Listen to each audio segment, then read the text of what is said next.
लोग देखने जा रहे हैं कि जियोग्राफी से 2022 में कौन कौन से क्वेश्चन आए, ठीक है ना। And you will be surprised, so many question came from geography and with different areas कि तो समझने में थोड़ी सी आसानी रहेगी। तो देखते हैं कि कहाँ कहाँ से क्वेश्चन आए। तो देखो, ये पहला क्वेश्चन है इंटरनेशनल रिलेशन से कि डिफरेंट कंट्रीज़ में क्या चल रहा है, एक तरीके से जनरल अवेयरनेस, वर्ल्ड अवेयरनेस का क्वेश्चन है ये, ठीक है। एनसीईआरटी से नहीं हो पाएगा। आगे बढ़ते हैं। ये क्वेश्चन जो है आप सोर्स तो मैं बता सकता हूँ, जैसे घटना चक्र वगैरह अगर सॉल्व करते हैं आप तो वहाँ से हो जाएगा ये वाला क्वेश्चन, ठीक है। लेकिन समझो कि ये भी ज्योग्राफी से और एनसीईआरटी से नहीं हो पाएगा। ऐसा क्यों बोल रहा हूँ, क्योंकि एनसीईआरटी करने में टाइम लगता है और पर्पज़ ये है कि कहाँ पे हम अपना समय देते हैं सबसे ज़्यादा और वहाँ से आउटपुट कितना आता है, ये थोड़ा सा समझने की कोशिश है ये, ठीक है ना। इसका मतलब ये भी नहीं रहेगा कि एनसीईआरटी नहीं पढ़ना है, एनसीईआरटी तो मैंडेटरी पढ़ना है, ठीक है। तो क्वेश्चन नंबर 2 ये भी इंटरनेशनल रिलेशन से है, प्लेसेस से है और सोर्स इसका क्या है, घटना चक्र से हो जाएगा। बाकी करंट अफेयर में भी आया हुआ था। तो आगे बढ़ते हैं। फिर ये सेनकाकू आइलैंड के ऊपर क्वेश्चन है, ठीक है। ये भी एनसीईआरटी से नहीं हो पाएगा। ये वर्ल्ड अफेयर्स का क्वेश्चन है, डेली न्यूज़पेपर पढ़ेंगे, एक्स्ट्रा स्टडी करेंगे तो हो जाएगा, या फिर टेस्ट सीरीज सॉल्व करिए कई सारी, तो वहाँ से हो पाएगा। एनसीईआरटी से नहीं होगा, कुल मिला के कहना पॉइंट ये है। ये कहने का मतलब ये बिल्कुल नहीं है कि एनसीईआरटी नहीं करना, ठीक है, याद रखना। चौथा क्वेश्चन ये एनसीईआरटी से हो जाएगा, ठीक है, लेकिन उसमें भी थोड़ा सा ट्रिकी कर दिया है।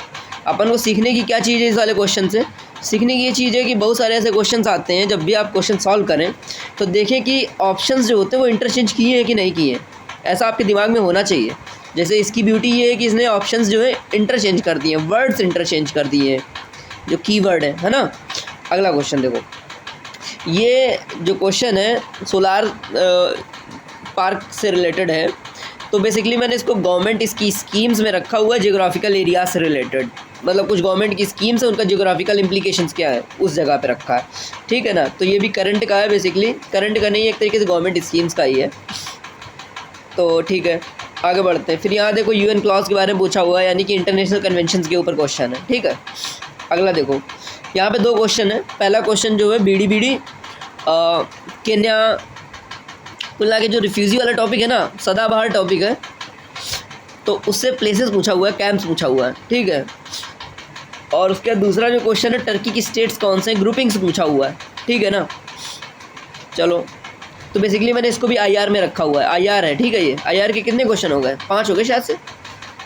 फिर ये क्वेश्चन देखो टी बोर्ड के ऊपर है। बेसिकली कुछ क्वेश्चन जो है वो ज्योग्राफी और इकोनॉमी से ओवरलैप करते हैं, तो मैंने इसको ज्योग्राफी में रखा हुआ है, क्योंकि टी है जब आप पढ़ेंगे ना तो उसी जगह आपको दिख जाएगा, ठीक है, कि कहाँ किसके अंतर्गत काम करता है ये।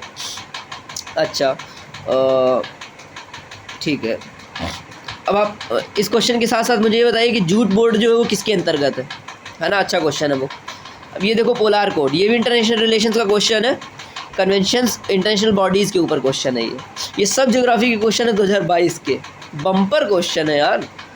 ये देखो, ये एग्रीमेंट के ऊपर है, तो सब लोग पढ़ते हैं, जानते भी हैं थोड़ा, है ना, तो डुएबल है ये वाला क्वेश्चन।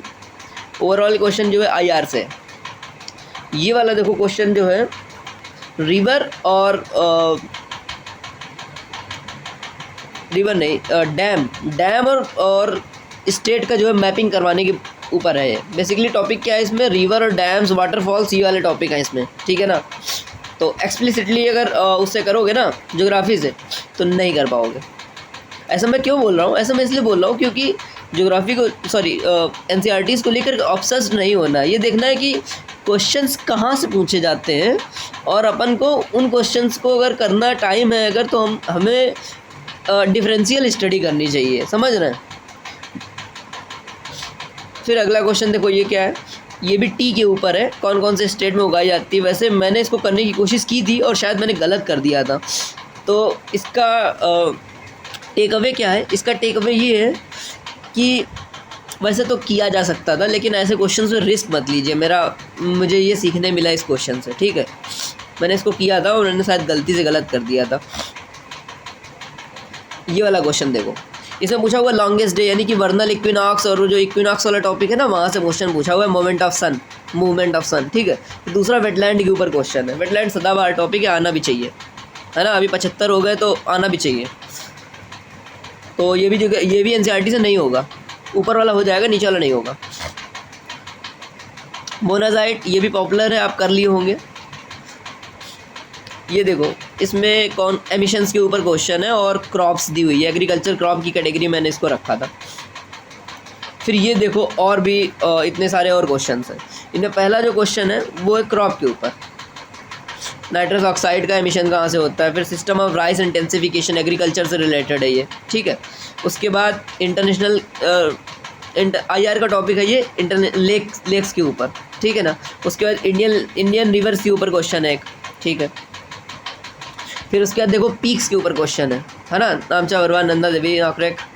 उसके बाद 11th जो है ये वर्ड इस्तेमाल किया एनसीईआरटी में एक जगह पे कहीं पे, ठीक है ना। तो बेसिकली इससे क्या सीखने मिला, इससे सीखने मिला कि जब हम बुक पढ़ रहे होते हैं ना, अपन का पूरा ध्यान रहता है कि अपन बड़ा बड़ा पूरा पढ़ लेते हैं, लेकिन उस तरीके से काम नहीं होना। ये क्या चाहते हैं हमसे कि तुम जब कुछ भी पढ़ रहे हो तो उसमें कोई ना कोई कीवर्ड इस्तेमाल किया जाएगा कहीं ना कहीं पे, उस कीवर्ड को तुम्हें पता होना चाहिए, है ना। चलो मैं एक एग्जांपल देता हूँ समझाने के लिए।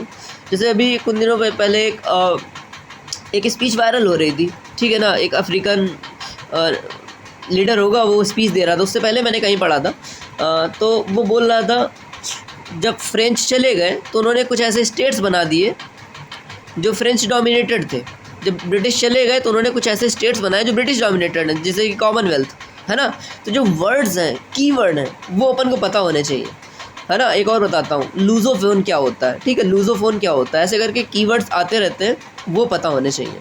फिर अगला ये क्या है, consider following this that borders Afghanistan. तो मैप का ये क्वेश्चन है, ठीक है। ये भी IR का क्वेश्चन है। तो बेसिकली ज्योग्राफी में बहुत सारे क्वेश्चन पूछे गए हैं यार, I guess near about 17 question पूछे गए हैं। और एनसीईआरटी के ऊपर हम लोग अपना मैसिव टाइम जो है डिवोट करते हैं, उसको करना भी चाहिए क्योंकि वो इम्पॉर्टेंट है। पर एनसीईआरटी से क्वेश्चन आए 3 या 4। कुछ ज़्यादा समझदार लोग होंगे वो बहुत सारे क्वेश्चन को रिलेट कर देंगे एनसीईआरटी से, और मैं उनसे जो है डिफ़र भी नहीं करूँगा, क्योंकि रिलेट करने के लिए आप कहीं से भी रिलेट कर सकते हैं। लेकिन मेरा पॉइंट ये है कि अपन तैयारी कर रहे हैं ना, तो कुछ की एरियाज़ हैं उनको पिक करना है, उनको पढ़ना है, उनको याद रखना है। जैसे कि लेक्स, रिवर्स, है ना। एग्रीकल्चर वाला टॉपिक है तो क्रॉप्स उठाना है उसमें से, है ना। इंटरनेशनल रिलेशंस का टॉपिक है तो मैगज़ीन लेनी है, पूरी मैगज़ीन बिल्कुल नहीं पढ़नी है। उसका इंडेक्स में जाना है, इंडेक्स में जा करके देखना है क्या क्या नाम, वहाँ पे कीवर्ड्स क्या क्या लिखे हुए हैं, अपन को कीवर्ड पढ़ना है बस। सो 2022 का ये ज्योग्राफी का एनालिसिस था। Hope it helps.